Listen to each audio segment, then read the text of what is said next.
Assalamualaikum warahmatullahi wabarakatuh. Perkenalkan, nama saya Tri Amelia Firmanitias dengan NPM 2459201135 dari kelas 4B.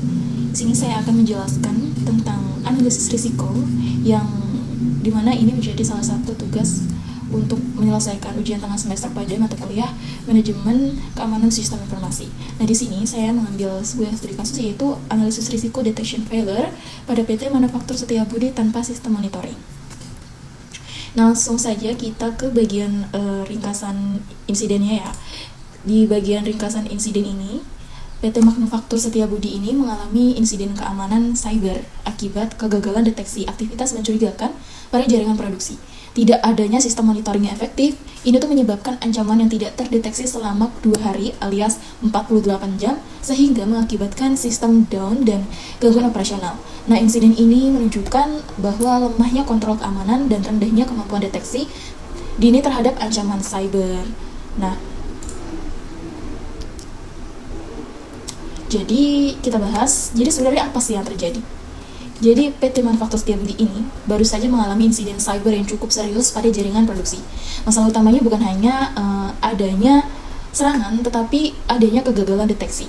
Ibarat ada sebuah gedung, terus ada penyusup yang udah masuk, namun alarm yang kita punya itu sama sekali nggak berbunyi.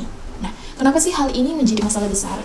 Karena ini berkaitan dengan waktu yang terdeteksi, maksudnya ancaman ini terdeteksi selama 48 jam. Jadi ancaman ini berada di dalam sistem selama 2 hari penuh tanpa diketahui siapapun. Nah, dampak operasionalnya karena tidak ada sistem monitoring yang efektif ini, serangan saat sistem sudah down itu maksudnya kayak tanpa adanya sistem monitoring yang efektif, jadi baru sadar kalau ada serangan sistem yang udah down atau berhenti beroperasi. Jadi ini berarti kita dalam posisi reaktif, bukan dalam posisi proaktif. Nah, di dalam manajemen keamanan, kita tuh mengenal yang namanya kontrol detektif. Jadi insiden ini tuh membuktikan bahwa kontrol tersebut tuh sangat lemah. Jadi analoginya gini, jadi kita punya gerbang, tapi kita nggak punya CCTV atau satpam yang berpatroli. Jadi akibatnya saat gerbang berhasil ditembus oleh maling, mungkin penyerang bebas beraksi di dalam tanpa gangguan karena nggak punya CCTV. Nah, risiko bisnisnya apa? Jadi ketidakmampuan deteksi ini tuh mengancam kelangsungan operasional pabrik dan dapat menyebabkan kerugian finansial yang signifikan akibat terhentinya produksi. Berdasarkan yang sudah saya analisis, pada PT Manufaktur Setiabudi, kegagalan deteksi selama 48 jam ini telah melumpuhkan beberapa aset kritikal. Seperti, 1, 2, 3. Nah, tadi kita sudah bahas mengenai insidennya. Sekarang kita akan membahas mengenai dampak ke bisnisnya apa.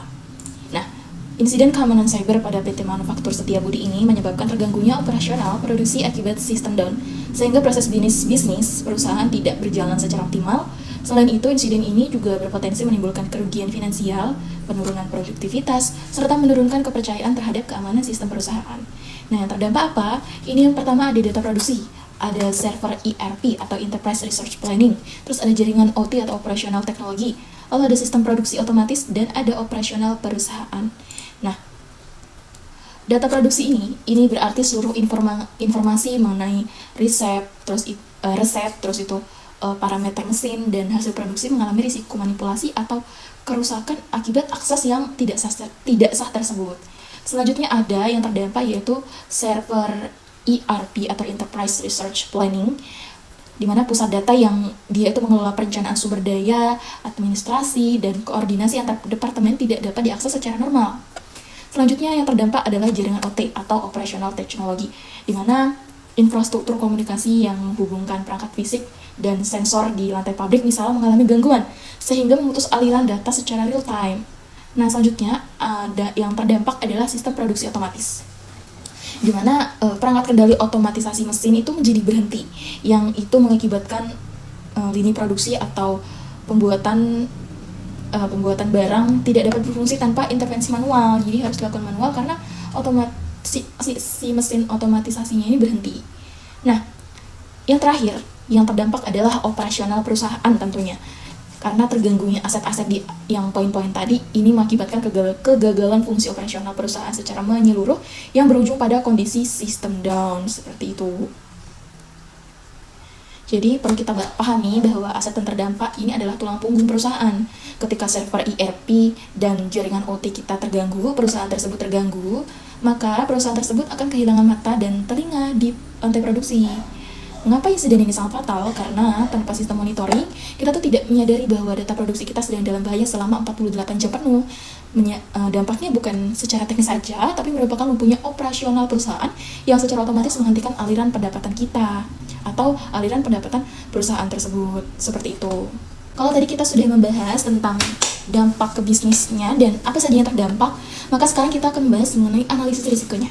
Nah, berdasarkan dari hasil analisis menunjukkan ada beberapa risiko dengan tingkat yang tinggi, yaitu unauthorized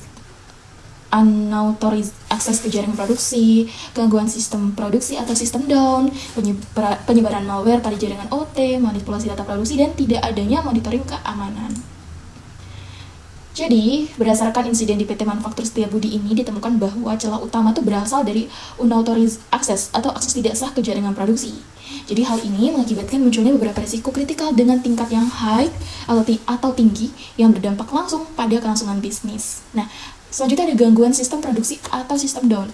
Nah, risiko ini utama yang mengakibatkan terhentinya seluruh aktivitas operasional di lantai pabrik. Terus ada penyebaran malware pada jaringan OT. Risiko infeksi perangkat lunak berbahaya ini yang dapat merusak infrastruktur komunikasi mesin secara permanen. Lalu ada manipulasi data produksi, di mana ini risiko perubahan informasi atau resep produksi secara tidak sah yang dapat menurunkan kualitas produk atau mengakibatkan produk cacat. Jadi ada manipulasi data yang dia tuh mengotak-atik resep yang seharusnya sudah ditentukan, tapi dia mengganti salah satu bagian, di mana hal itu sangat fatal untuk keberlangsungan produksi. Selanjutnya yang terakhir ada tidak adanya monitoring keamanan.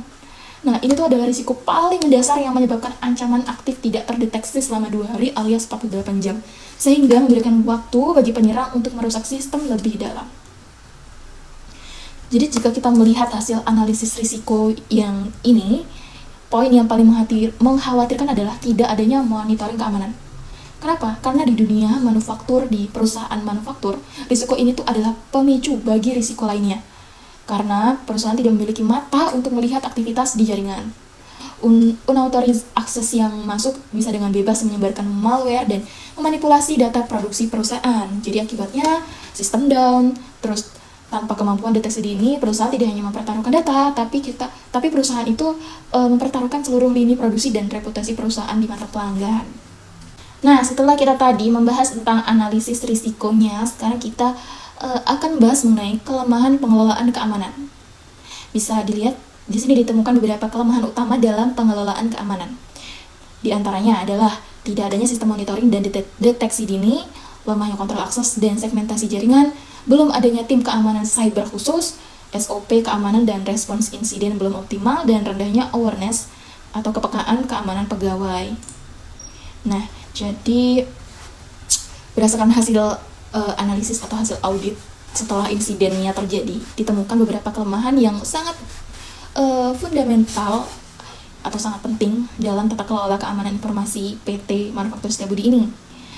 Yaitu diantaranya ada ketiadaan sistem monitoring. Jadi tidak adanya alat untuk mendeteksi dini yang mampu mengidentifikasi aktivitas mencurigakan secara real time atau secara langsung. Selanjutnya ada lemahnya kontrol akses. Jadi karena tidak adanya pembatasan atau segmentasi yang ketat antara jaringan kantor dan jaringan mesin produksi, serta kontrol akses yang mudah ditembus. Lalu ada struktur organisasi belum memadai. Perusahaan itu belum memiliki tim keamanan cyber khusus yang bertanggung jawab penuh atas pengawasan infrastruktur kritikal tersebut. Terus juga prosedurnya belum matang. Ini terkait dengan SOP. Jadi SOP ini terkait dengan keamanan informasi dan rencana respons insiden yang belum dioptimalkan untuk menghadapi serangan cyber modern. Terus yang terakhir yaitu faktor sumber daya manusianya atau rendahnya awareness keamanan pegawai. Rendahnya tingkat kesadaran ini sangat memiliki risiko yang sangat tinggi terhadap keamanan digital dan di dalam lingkungan kerja. Nah, setelah tadi kita membahas mengenai kelemahan pengelolaan keamanannya. Sekarang kita akan membahas tentang apa sih rekomendasi strategis yang mungkin bisa dilakukan, ya bukan mungkin yang harus dilakukan, rekomendasi apa sih yang harus dilakukan untuk meningkatkan keamanan sistem perusahaan.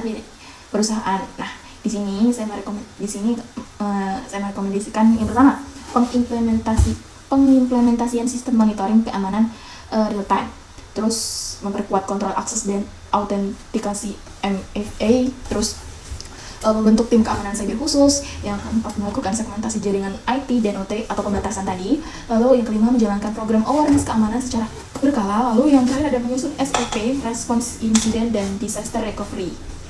Nah, berdasarkan analisis insiden tadi, PT Manufaktur Setiabudi ini direkomendasikan untuk mengambil langkah-langkah yang strategis di mana guna memperkuat pertahanan sistem. Yang pertama yaitu tentunya implementasi monitoring real time, di mana perusahaan itu mengaktifkan sistem pemantauan keamanan 24/7 atau selama seminggu itu setiap hari, seperti SIEM atau Security Information and Event Management, dan ada IDS atau IPS untuk memastikan setiap ancaman deteksi seketika dan tidak lagi mengendap selama 48 jam. Selanjutnya ada penguatan kontrol akses, di mana ini tuh mewajibkan pengguna MFA atau multi-factor authentication dan memperketat autentikasi untuk menutup celah akses yang tidak sah atau unauthorized akses tadi yang kita bahas. Lalu ada pembentukan tim khusus. Kenapa penting dilakukan pembentukan tim khusus? Karena keamanan cyber internal yang berdedikasi untuk mengawasi infrastruktur kritis secara proaktif. Lalu ada segmentasi jaringan IT dan OT atau pembatasan. Jadi ini tuh nanti memisahkan jalur jaringan kantor dengan jaringan produksi pabrik guna mencegah penyebaran serangan dari sistem administratif ke mesin produksi. Jadi nanti ada jalur yang berbeda seperti itu supaya lebih aman, dan apabila diserang dengan serangan-serangan lain, sistem itu tidak tidak langsung dulunya kena gitu. Lalu ada program awareness berkala, di mana perusahaan harus menjalankan edukasi keamanan bagi seluruh pegawai secara rutin untuk meminimalkan risiko dari faktor kelalaian manusia. Lalu yang terakhir yaitu penyusunan SOP dan disaster recovery. Perusahaan harus menetapkan standar operasional prosedur untuk respons insiden dan pemulihan bencana agar perusahaan memiliki panduan yang jelas saat menghadapi krisis ini. Jadi dengan monitoring real time, perusahaan jadi memiliki mata yang selalu siaga. Sementara itu segmentasi jaringan atau pembatasan jaringan dan MFA multi-factor authentication memastikan bahwa meskipun satu pintu terbuka, aset inti kita tuh tetap terlindungi. Jadi ini adalah langkah yang sangat penting untuk menjamin bahwa operasional perusahaan itu tidak lagi terganggu oleh ancaman serupa di masa depan. Nah, selanjutnya kita akan, di sini saya sudah membuat diagram kronologi di mana berdasarkan visualisasi pada akses tidak sah. Jadi ini berdasarkan insiden yang terjadi pada PT Manufaktur Setiabudi. Nah, yang pertama di sini ada akses tidak sah, di mana ini adalah titik awal insiden di mana penyerang berhasil menembus celah keamanan dan masuk ke dalam jaringan perusahaan. Lalu setelah ada titik awal tersebut berhasil, ada nih aktivitas mencurigakan pada sistem OT, di mana setelah masuk, penyerang itu mulai melakukan aktivitas mencurigakan yang menargetkan sistem operasional teknologi atau OT di lantai produksinya langsung. Selanjutnya, tidak terdeteksi oleh monitoring. Jadi akibat ketiadaan sistem deteksi dini yang efektif, seluruh aktivitas berbahaya tersebut gagal diidentifikasi oleh sistem keamanan yang ada. Selanjutnya, aktivitas ini berlangsung selama 48 jam, di mana ini tuh kurangnya pengawasan menyebabkan penyerang memiliki waktu yang sangat leluasa, yaitu selama 2 hari penuh untuk mengeksploitasi sistem. Lalu selanjutnya, setelah aktivitas ini berlangsung selama 48 jam, kinerja sistem itu mulai menurun. Jadi efek dari aktivitas penyerang mulai berdampak secara teknis, ditandai dengan penurunan performa sistem secara bertahap. Nah, setelah kinerja sistem itu mulai menurun, sistem down pada produksi. Jadi di produksi sistemnya jadi down, di mana ini adalah puncak dari insiden, yaitu lumpuhnya sistem produksi secara total yang menghentikan seluruh proses operasional bisnis. Setelah sistem down, maka tim IT akan melakukan investigasi. Tim teknis baru mulai bergerak melakukan pemeriksaan mendalam setelah dampak kerusakannya itu nyata terlihat. Jadi setelah kerusakan atau kesalahan produksinya itu sudah mendalam, baru kelihatan sama tim teknisnya, seperti itu.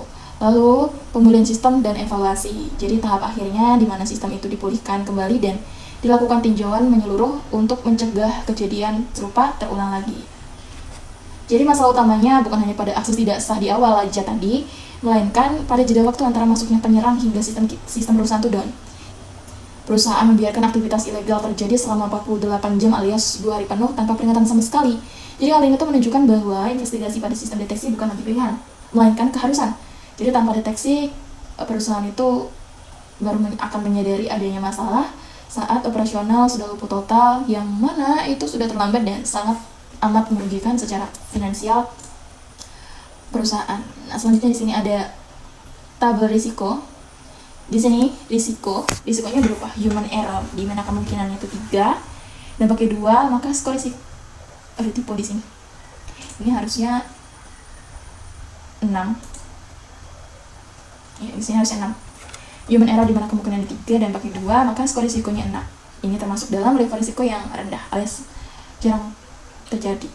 Terus ada risiko penyebaran malware terbatas di mana kemungkinannya 3 dan pakai diberi nilai 4, skor risikonya 12. Ini udah masuk ke dalam level risiko yang sedang. Sistem down pada produksi. Ini kemungkinannya 5, sangat tinggi, dan dampaknya juga sangat tinggi, maka skor risikonya maksimal di angka 25. Yang dimana ini level risikonya sudah yang paling tinggi karena sudah skornya di angka 25. Selanjutnya ada unauthorized access atau akses tidak sah ke jaringan OT. Ini kemungkinannya sangat tinggi atau 5, dan dampaknya juga sangat tinggi 5, maka skor risikonya 5, di mana ini adalah level risiko paling tinggi. Selanjutnya ada kebocoran data internal. Di sini kemungkinannya 3 dan dampaknya juga 3. Jadi skor risikonya adalah 9, di mana ini adalah level risikonya sedang. Selanjutnya terakhir adalah tidak adanya monitoring keamanan. Nah, ini yang jadi hal paling fatal juga karena ini kemungkinannya sangat besar dan dampaknya juga sangat tinggi, maka skor nilainya di maksimal yaitu 25, level risikonya di yang paling tinggi. Nah, itu tadi mengenai tabel nilai risiko. Nah, itu tadi adalah penjelasan presentasi mengenai analisis risiko detection failure atau kegagalan deteksi pada PT Manufaktur Setiabudi tanpa adanya sistem monitoring. Baik, itu saja yang bisa saya sampaikan. Apabila dalam pengucapan atau dalam penyampaian materi masih terdapat banyak kekurangan, saya mohon maaf. Saya akhiri, wassalamualaikum warahmatullahi wabarakatuh.